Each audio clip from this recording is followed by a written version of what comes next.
में वापस नीतियों के लिए आया। देश के सामने जो क्राइसिस है उसके बारे में आपने खुद लिखा है, मुझे तो आपको कुछ कहने की जरूरत नहीं है।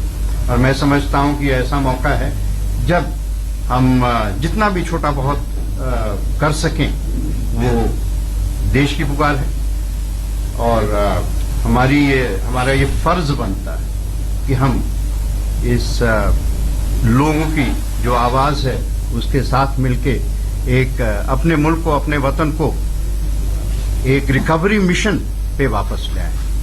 बहुत बहुत धन्यवाद अध्यक्ष जी कि आपने ये स्वीकार किया और मैं I look forward to working under you.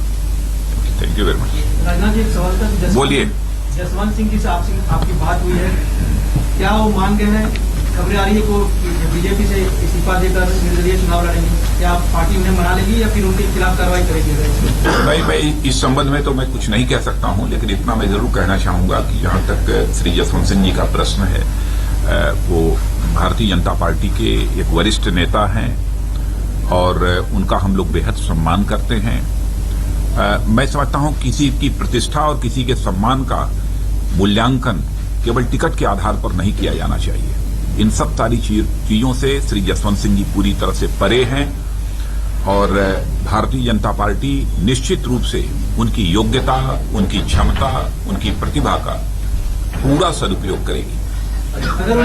लेकिन अगर इस्तीफा देते हैं, निर्दलीय चुनाव लड़ते हैं, तो क्या उनके और उनके बेटे के खिलाफ कार्रवाई होगी? नहीं, मैं तो इसकी कल्पना नहीं करता ना। अभी तो ये काल्पनिक प्रश्न है। अच्छा, nothing but A hypothetical question. अध्यक्ष जी, प्रकाश सिंह बादल ने कहा है कि अगर अमृतसर से चुनाव अरुण जेटली जीतते हैं तो उन्हें डिप्टी प्राइम मिनिस्टर बनाया जा सकता है। क्या पार्टी में तय हुआ है कि डिप्टी प्राइम मिनिस्टर बनाने का? मैंने अगर क्या, वो निश्चित रूप से चुनाव जीतेंगे। अरुण जेटली जी निश्चित रूप से चुनाव जीतेंगे, डिप्टी प्राइम मिनिस्टर बनेंगे। और निश्चित रूप से क्या? तो एक जाने माने पत्रकार और लेखक एमजे अकबर, उन्होंने बीजेपी का दामन थाम लिया है। जाहिर सी बात है, बीजेपी का कुनबा दिन ब दिन जिस तरह से बढ़ता जा रहा है, इसे लेकर कांग्रेस के माथे पे जरूर चिंता की लकीरें सामने आ रही होंगी।